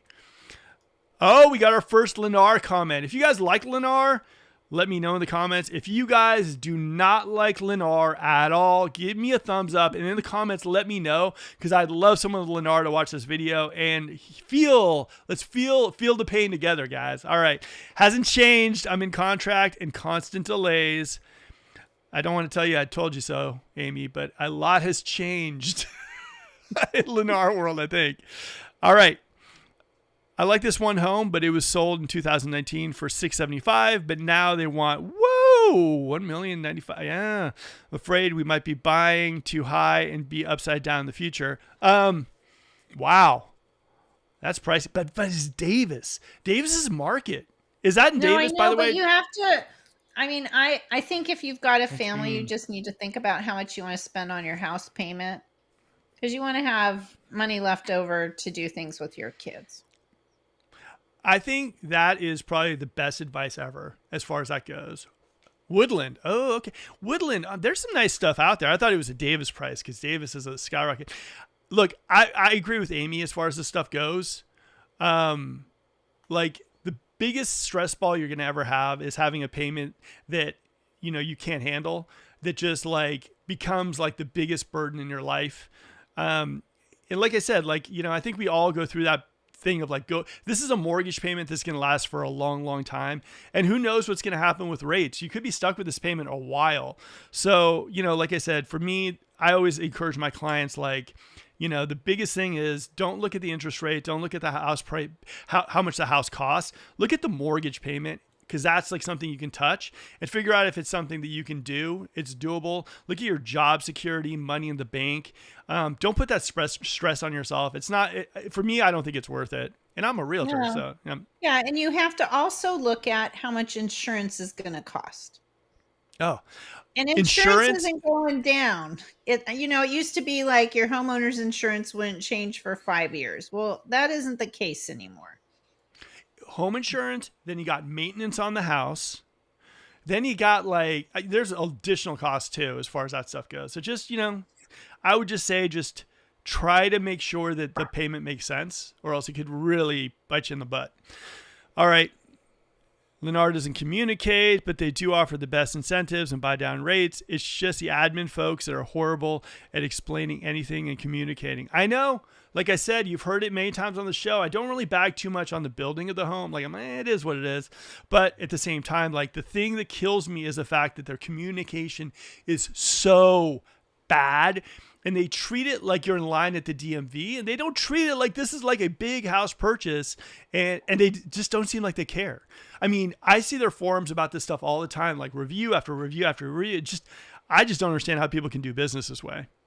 All right, Scott says, I'm looking at West Roseville at the JMC homes. Man, they've got like 6 communities out there, I think, or something. JMC. Oh my God, they've been building forever. Oof. JMC, what's called, I will say this, JMC, as far as the builders go, I think they offer the best standard upgrades. The only negative I've ever heard about JMC is like the elevations, the outside of the homes tend to look a little more like, there's no like wow or modern. They just look a little more, just like a house. I think JMC does great. Honestly, I think that like their floor plans are good. The only thing I will say is that the big floor plan, they have this big single story floor plan that's huge. And what I've been hearing around the campfire is the fact that that during the summertime, because the sun blares in the windows in some of these houses, that the AC isn't enough to basically keep the house. Like, it's one of those things where like a couple of the rooms are like 90 degrees and the rest of the house is like 70 degrees because it's a single story. So I would just keep that in mind. But I think JMC is a good builder. What do you think, Amy? No, absolutely. And you can upgrade the AC unit to a larger unit. It's just most people don't. But here's the problem, right? And this is the big thing, right? When you turn on the AC more and all of a sudden the rest of the house is like 65 and those 2 rooms now are like 80. Do you see what I mean? So like you could ask them to put more vents in. Now, we had a person who basically was like, I got to sell the house. It's like during summertime, like I got 2 rooms that are like 90 and the rest of the house is like 65. So that was the only thing I've heard. But then again, they could have got it fixed and everything too. But just a heads up. And that's I would say that's probably almost with all single story floor plans. Like, just make sure that they're battle tested. Just make sure, you go into some of the houses that are already done. Make sure you do inspections and make sure that the inspectors who you hire basically take you out through every part of the house. Our next question, is Elk Grove worth the money? Can you do this for Rancho Cordova? Yes, I can. The video, unless something weird happens, will be released Friday. So I'm going to do a Rancho Cordova breakdown for everyone out there. It's going to go maps. It's going to go like prices. It's going to go everything. It's going to be bells and whistles, guys. So if you guys are waiting for Rancho, I'm going to do it on Friday because I do take requests. All right. Who's ready for fall weather? Even here in Colorado, we're still in the high 80s. We'll soon hit the snowy weather, though, which makes me miss Sacramento even more. Come on back to Sacramento. We want you back. What do you think? Are you ready for fall? I am, but I hear somewhere in Colorado, I don't know if it was Grand Lake or something, got snow today. I kind of watch Colorado. My son lives in Colorado, but yeah, it's been pretty warm there. All right. Well, now I think we're all getting a little bit of break. But one thing that worries me about Sacramento, and this is one of the things that's happened within the last couple of years, is we have had these atmospheric rivers that have just like boom, wind, atmospheric rivers. So I'm just wondering how. Yeah, I battened down the hatches here, but I don't know. It could be pretty interesting this winter. If you guys are enjoying this broadcast too, please smash that like button. And in the comments, if you're enjoying Amy on the show, give me "I love Amy" in the comments, because then we will bring her back for another show in the future, and we always will, because she's awesome. All right, next one: deal killers, rent control issues. Can you do another Amy? Oh, look at this. Amy, you got love everywhere here. Can we do another Amy episode? She's so knowledgeable, and both of your knowledge show chemistry makes a great episode for us who want to move to Sacramento area soon. Yeah, I know you're being nice to me. Amy is a wealth of knowledge. She's my go-to. I got her on speed dial. It's like Batman #1 and then Amy #2. So yeah, Amy's awesome. I love having her on the show. In fact, funny thing, about 3 weeks ago, she was supposed to be on the show too, but we couldn't get her mic to work. And so now she'll be a regular. No, Right, it was Amy? I couldn't. My volume on my computer wouldn't work, so I couldn't hear you. So we just didn't do it. So But now that she's got her new computer, she will be on regularly.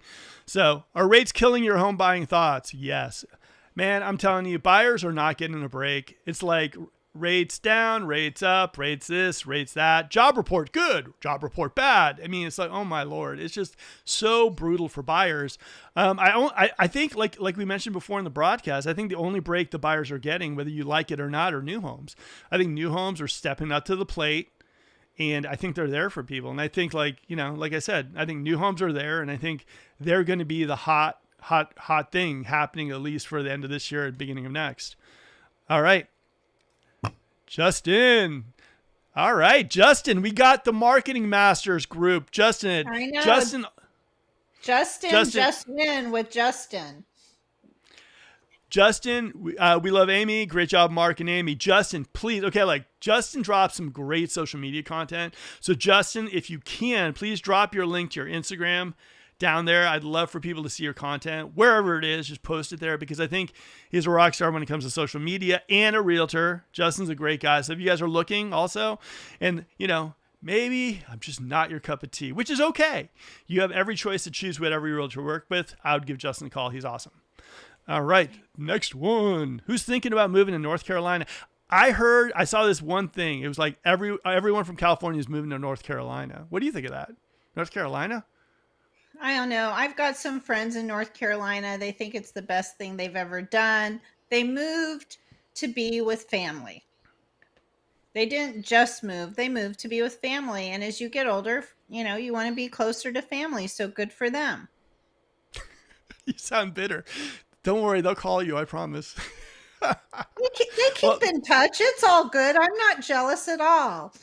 No, definitely. There's no bitterness at all. What was I going to say?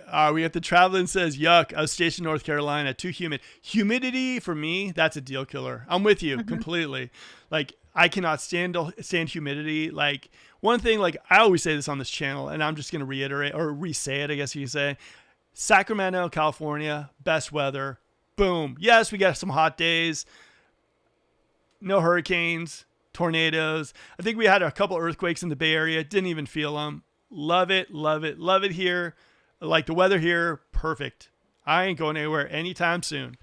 But if you do go to North Carolina, we'd love to work with you and selling your house. And we could attach you to one of my good friends who's a realtor in North Carolina in Charlotte, Karina Jones, who absolutely is awesome. She's a YouTuber as well, too. So if you're thinking about it, just reach out.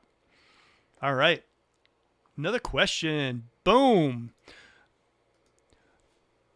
Hold on. Boom. There we go. What are your thoughts on all the recent talk about climate change on the prices of insurance and even home prices? What do you think, Amy? I am seeing some really interesting things from insurance companies. I have literally had a couple people call me recently, and they're going through their renewal, and their insurance company wants them to measure every room in the house and report how big every room in the house is. I think they're doing that because they're hoping maybe you won't do that, and then they'll just have a reason to cancel your policy. So if your insurance company asks you for something silly like that, it is so easy to do. And yes, you can hire an appraiser if you want to.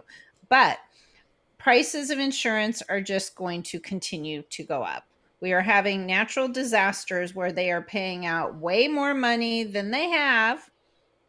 And, insurance is based on, them collecting premiums and hopefully not having to pay them out. So, yes, with climate change, we are seeing more hurricanes. We are seeing fires. I mean, this week they're saying we're going to get the north wind, and, there might be some power shutoffs to prevent fires this week up in the mountains. So we'll see. For me, I completely agree with you. I think home insurance is going to go only one way, and that's up.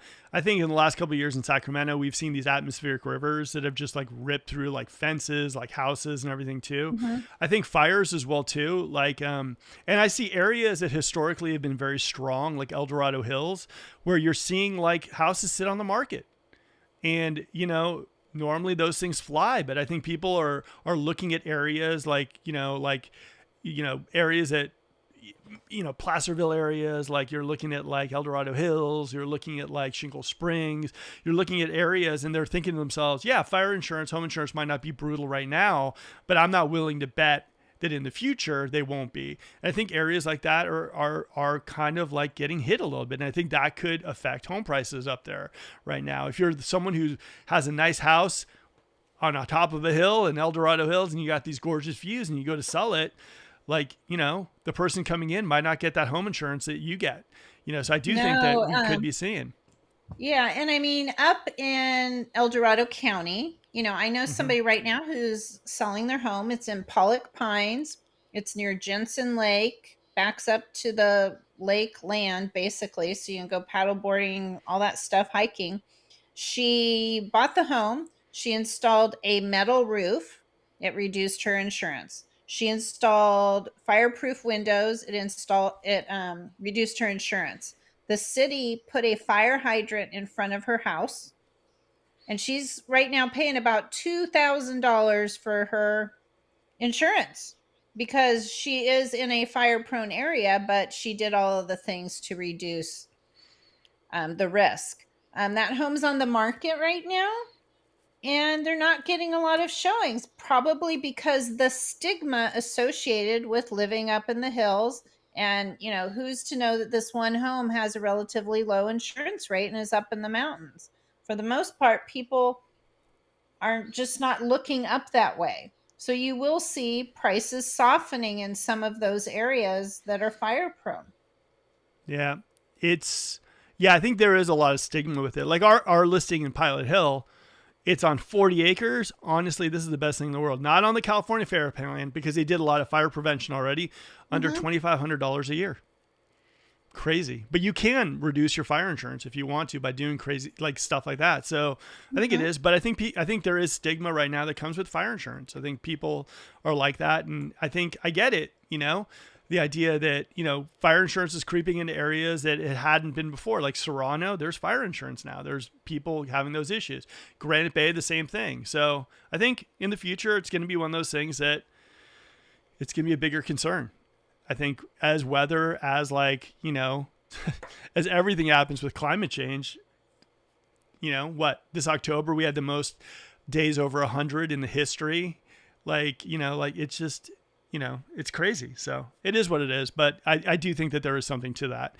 All right. Justin says, thanks, Mark. Appreciate you, bro. No problem at all. And like I said, Justin's a rock star. If you guys are looking for an amazing realtor, not me, I'm sorry, go to Justin. He's awesome. All right, let's go. And he watches the show, so I love Justin. He's great. All right, let's go to some stuff. Okay, first of all here, these are the people that I always use for their Altos has the best stats, bar none, whatever. And this guy basically said it. Homeowners are staying put. And it's something that I hit on before, and I was talking to a lot of people. I'm like, look, here's the thing. If you got a 2.75 and you're like on the fence with selling, you're not going to put an aggressive price on your house if you're on the fence. And I think a lot of people are on the fence. I think a lot of people did their big upgrade. Maybe they want an extra bedroom, but I'm seeing the 3Ds. These are the ones who are very serious about their pricing aggressively. Death, departing the state, and divorces. Those are the 3Ds that I'm still seeing in the market. What do you think about that, Amy? No, absolutely. And those clients are all calling me too. they need an appraisal for the estate because somebody died and they want to get a step up in tax basis before they sell. On the divorce front, it's fascinating because a lot of couples are trying to buy one another out, and they find out when they go to talk to their lender that a lot of times they can't afford to. So they've got to sell the house and start over because nobody really can afford to buy the other person out at the current interest rates that we have. And Can you departing believe the it? state is kind of interesting because a lot of times those homes will sit on the market longer because they already have their exit plan or they've already exited, but they're not going to give away their home Yeah. Can you because imagine they're, like yeah. can you imagine people staying together in a relationship because they don't want to sell the house because they get higher interest rates? Mhm. We're staying together for the interest rates. No, they're just selling. They're just selling. All right. Who is still loving the new homes? Yes, guys. Honestly, I know the density is a little tight. I know they don't give you those big, huge backyards unless you got to pay for them. But I'm going to tell you right now, in our market, we're lucky enough to have all these new homes being built, like 30K and full. You know, we got all these new homes in new areas. Now, I'm not saying this is like the ideal situation for everybody, but if you can get yourself like a, I don't know, like a 3, 4, 5% interest rate, it's going to beat what's on the market currently. If you can get something brand new, you got a house that basically has better insulation, you get solar. It's not for everybody, but we're lucky in Sacramento that we definitely have that option. So I'm seeing a lot of people love new homes. What do you think of that, Amy? Yeah, it reminds me of the 90s where we really did have a shortage of inventory of homes to buy that were resales. So the builders were offering great deals, and that's where everybody was buying. The other thing too is competitive pricing too. Normally people are like, oh, it's a new home, like cars, right? You get a new car, you pay more. Like here, it's like in Folsom, very competitive, very, if not cheaper than a resale home. Rancho, what? You can get a brand new home at Keha for like 525. Where can you get that in Anatolia? You know, like they're competitive, if not lower than a lot of the resale stuff. And I think people are really liking the fact that they can get something lower, they can get the low interest rate, they can get something that is basically great room concept. And I think new homes are just kind of it, you know? All No, right. I agree with you. And, where there seems to be more new builds occurring in Sacramento and Placer County because there's just more room to build, and those communities are making it easier to build. I know out in Davis, you just aren't seeing as many builders to pick from. Yeah, well, here's one about Woodside. Oh no, but the Woodland areas. I have heard that 3 possible builders are coming there. Woodside is going to do another community there. Richmond American is going to do another, and I heard maybe Beezer. Beezer's might not happen, but I heard that these other 2 builders are going to come out. Now, a lot of the ways I do that is just because I talk to some of the builders, but I have heard that those 2 builders might be coming around with other communities because they both, I believe, built communities out there, and I think they bought pieces of land. So those could be the next ones on the horizon out there. So stay tuned. I will let you know the first time. I'm telling you, these guys always communicate with me, and if I find something out, I promise to let you know what's going on there. I promise. All right. Boom. Who's having issues with home insurance? Ooh, yep, 60%. Yeah, home insurance is real. And in the Sacramento area, guys, before you fall in love, before you fall in love with a house, reach out to your realtor who knows a good home insurance person, or call Javier Ortiz or one of our other great home insurance people and get a quote. Figure that out before you drive all the way from the Bay Area because you found your dream house. Home insurance, I've seen it go all the way up to like $14,000, $15,000 a year. It's not good if you're driving up and you fall in love with a house and then you realize you got to pay an extra $15K a year. You know what I mean, Amy? I agree, and it is going up. I mean, we have some insurance carriers who obviously stopped doing home policies. We also have some insurance carriers in the area that are still offering policies, but they've had to raise their rates. Yeah. That's just where we're at. Our next one. Who's getting discouraged with the current rate roller coaster? Yes. No, no nos, and used to it already. I'd say it like that. I'd say like we've been on this roller coaster ride of rates for a while. But I think it is discouraging. I think it's frustrating. I think that like it would be nice to see rates in the fives, even for a smidgen of time, so buyers can basically say it. Because what I noticed was when the rates were dropping with this latest, prior to the rate cut, which is just what it's all about. That a lot of people were doing applications. They were getting ready. Everyone was like ready, ready, ready. Even if the rates had steadied out where they were, like at like 6%, let's just say, I think people would have been more optimistic. But then they went up, and everyone is like, I'm gonna go shop. I get the holiday season. I'm not even dealing with that stuff. And I think a lot of people jump back on the fence, and it's a shame. Really, really is. All right. So, okay, this is my affordability rating for it. For basically builders in the Sacramento area. Now, this isn't a quality thing because I'm not telling you these builders like the most amazing, but I'm saying like normally what you'll see is areas like Elk Grove, West Roseville, and everything too.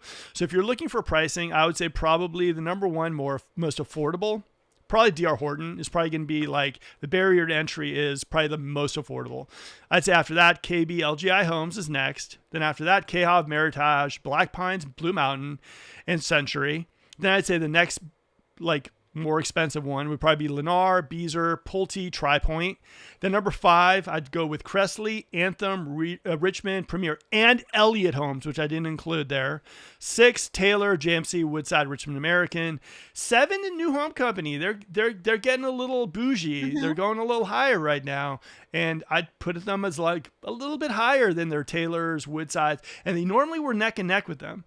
And then I'd say number 9 is Tim Lewis. They always go a little bit higher. And then number 8 is Tim Lewis, and number 9 by a landslide is Toll Brothers. Toll Brothers, mm-hmm. just for their finishes alone, their land premiums, like they are easily the most like expensive builder, I would say, in the Sacramento area. What do you think about that list? I agree. I might put Black Pine a little less affordable, maybe middle of the road, depending upon their community. I agree. We've got to get Elliott in there. And, it would be interesting to rank, who gives you the most upgrades out the door.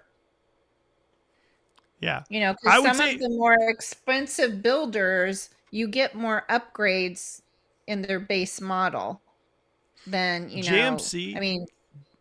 JMC, what I've been hearing and what I've seen is they give the best standard upgrades, but mm-hmm. also you got Lennar, which I hate even saying this, but they've got the greatest price model.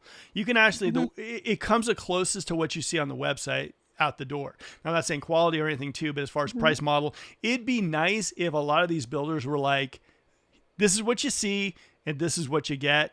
Here you go. You're mm-hmm. good. I'd say the closest to that is Lennar. Got to give what they're due. All right, let me see if we got, here we go. Boom, boom, Do Melrose ever go away, Mark? I would not count on it. Now, here's what I tell people this, and this is something that I heard from my buddy Shig over at Taylor Morrison. He sat there, he's like, don't count on Melrose ever going away. If they go away, it'll probably be after you've gone away. So for the most part, so Melrose is going to be there for a while, and in fact, you might actually see like on rare instances, you'll see it kind of drop, right? But don't count on it, right? Don't be like, oh my God, it's going to drop. We have seen it drop. Toll Brothers at Hidden Ridge, I think it was like 300 or 280 a month, and it dropped to like 690 for the year. But don't count on it. There's no rhyme or reason to Melrose. Like, there just isn't. I know it pays for the parks, the school department, everything, but there's no itemized list where it's like, the park is completed. Woohoo! We're saving $20. There's just nothing like that. When it drops, and that's kind of it. But I would pretty much say to yourself, plan on Melrose being like 24 years, the length, and it's going to be there. Probably before you sell your home or after you sell your home, it's still going to go. Don't you think, Amy? No, absolutely. And I was just thinking of grabbing my property tax bill since I've been in this house for long and see if I'm still paying Melrose on it. I bet I am. I bet you are too. All right. We got Justin who says, Beazer has some nice sized ones with big backyards and no HOAs near Elk Grove. Single story and 2 stories start in the mid 500s. Beazer does. Mm-hmm. Oh, yeah. The ones, I think you're talking about the ones in the Vineyard area, right? Mm-hmm. I'll tell you, Beazer has one of my favorite single story floor plans over there too. We actually are closing a client there this not this month, but next month. And they have like, I think it's next month. They've got a 50-foot backyard at Beezer. But yeah, Justin, I'm with you. And that's a vineyard area, I think, if I'm right.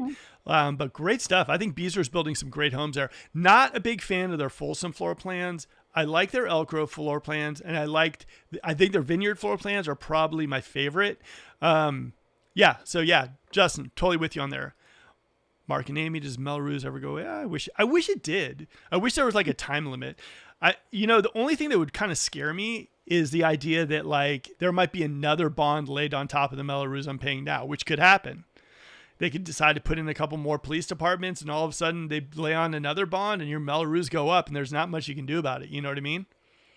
Well, and that's something to think about. It's election time, and there are some communities and school districts that have got bonds on the ballot, and that does just add to your Melrose. What do you think of Folsom raising their sales tax? Dun dun dun. Think they'll do it? I'm not surprised. I mean, there's other areas, where, at one time Roseville had a much higher sales tax than Sacramento. And then, things have kind of equalized out, but no, we'll see. All right, next one. First time home buyer tip. This was 1 year ago. I don't know why I pulled it up. People need to be very cautious. This is cash me out. Yeah, you guys, cash out refinance. I would say if you watch an old video, talk to Aaron, talk to a lender that you trust, all that stuff too. Every market's different for this stuff. People need to be very careful doing this. Prices are declining right now. Oh my God, this is an old comment. I apologize for that, guys. 6 days ago, there we go. The Great Migration, Bay Area people moving to Sacramento. They already screwed up Sac in the foothills. What do you think of that? Do you think the Bay Area migration has hurt Sacramento? No, because I think of some of the homes that I've seen Bay Area people buy just to get space and out of heavily urban areas, and they are happy as pie, and they may be buying a home that somebody who grew up in the Sacramento area might not be interested in. Okay, all And right. I like so it. there are homes for everybody. Here's my thought on that.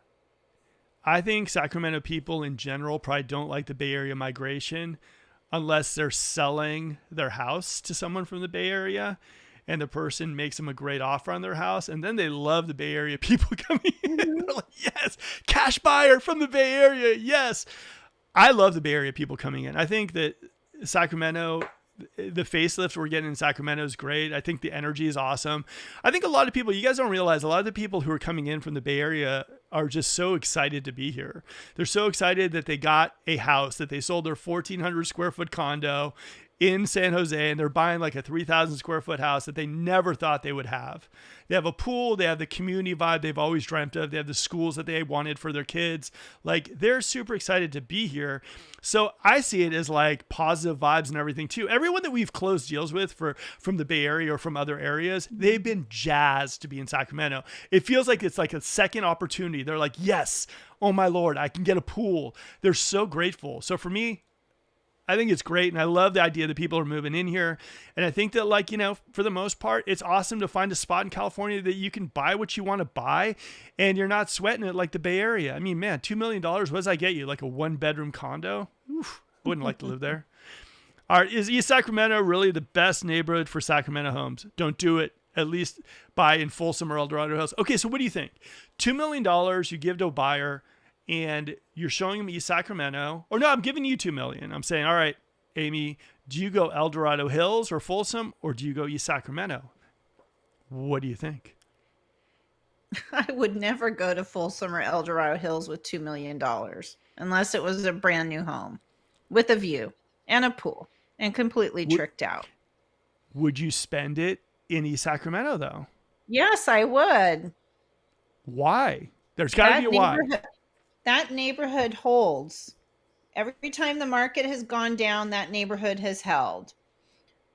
Communities where there's a large density of new home buildings, sometimes there becomes an oversupply if there's a market turn, and those are the areas where we see a change. I would definitely pick Folsom over El Dorado Hills as well, because Folsom holds in the long term their prices better than El Dorado Hills.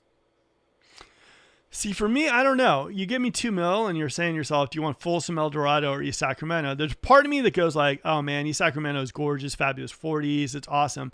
But I will say one thing though, is like, I've become such a big fan of the great room concept, high ceilings, like views, infinity edge pools. I'm not a big fan of like the telephone wires and everything too. So I don't know. It'd be really tough for me. I think But both, all Mark, those areas. they're not telephone wires. They're the You know what I mean? electric wires. Yeah, I know. That's even worse, especially if you've got a pool. Well, I don't know. Okay. I don't know where I'd go for 2 mil. What do you guys think? Would you guys, if you had $2 million, if someone gave you 2 million, please don't say you wouldn't live in Sacramento if you got 2 mil. But if you did, would you move to East Sacramento? Would you move to El Dorado Hills? Would you move to Folsom, and why? Let us know in the comments. I'd love to hear this, because for me, there's a certain part of me that goes like East Sacramento. You got the basements, tree-lined streets, Fab 40s. It'd be so great. And then I look at houses like on Serpa that have those views of downtown Sacramento, the modern houses, great room concepts, infinity edge pools. And then I look at Serrano. I go like golf course, golf cart, cruising around. They're all pretty amazing. I mean, like if anyone wants to buy me any of those houses, I'm good. It's a hard one though, but I think for me, I would probably go Folsom. I'd probably go either like the Lakeview communities, or I'd probably go somewhere on Serpa. And, I don't know, that would probably be somewhere I'd go. But at the same time, like, I don't know, East Sacramento. I don't know.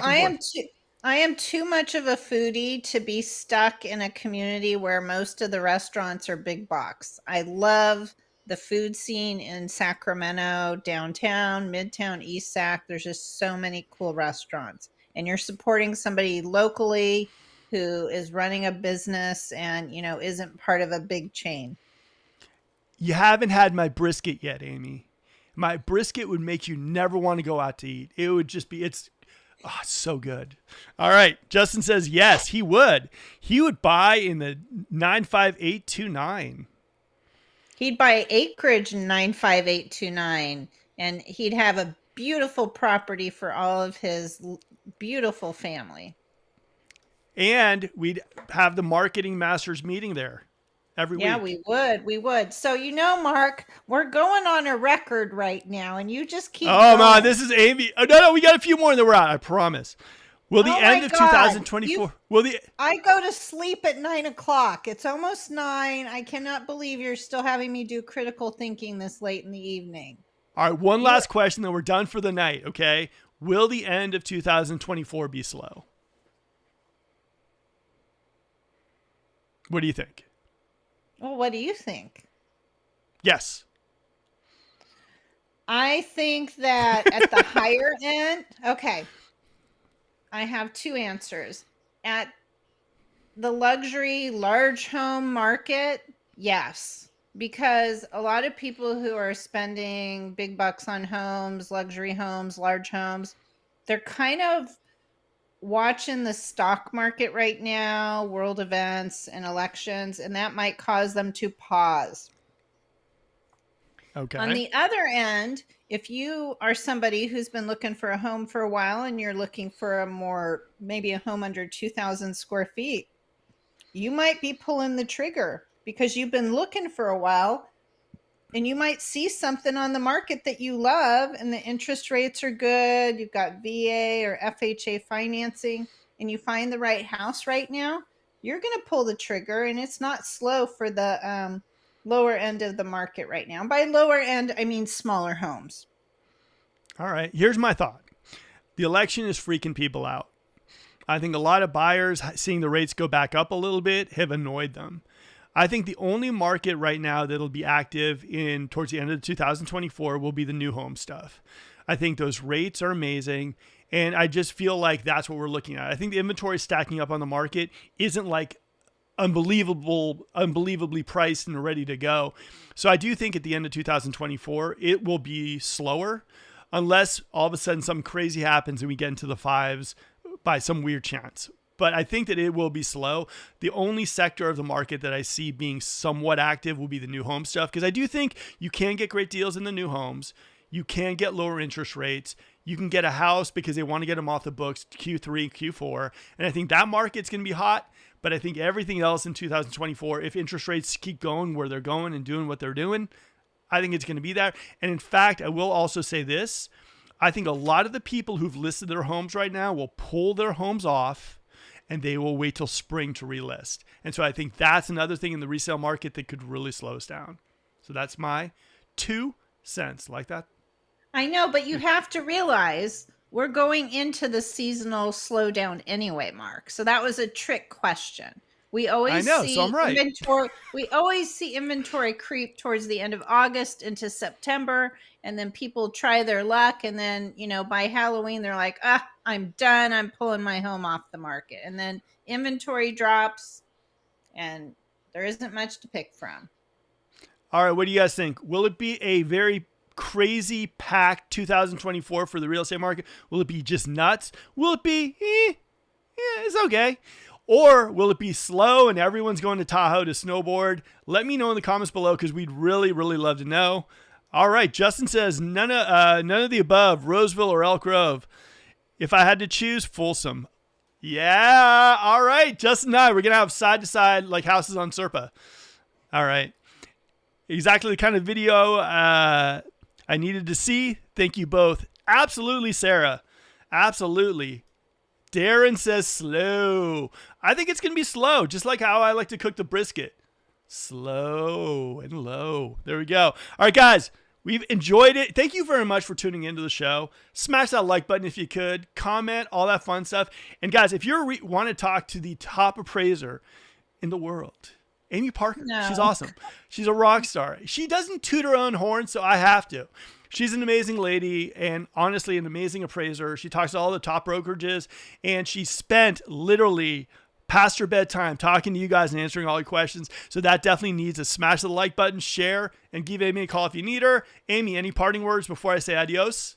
No, if you need to reach me though, check out my website at appraiseittoday.com. That's the easiest way to find me, or Appraiser Amy on Instagram. All right, guys, we're out of here. Enjoy it. And hopefully you guys saw the best or some of the 5 of the top communities you need to know about if you don't know Sacramento at all. We're out of here, guys. Have a good one. Thank you so much for taking the time to tune into the Sacramento Real Estate Live broadcast on YouTube. The show would be nothing if it wasn't for the viewers and subscribers who took time out of their evening to watch and contribute to the show. Now, if you enjoyed the show, please smash that like button or leave a comment on how we can improve and make this show better. Now, if you're looking to purchase a home, sell a home, or just have questions about the Sacramento area, we would love to be your team in the area, so please reach out. We'd love to hear from you. Also, if you want some additional videos about the Sacramento area, here's a good one. It'll help you understand why so many people are making the move to the Sacramento area and calling it their home. It's right over there.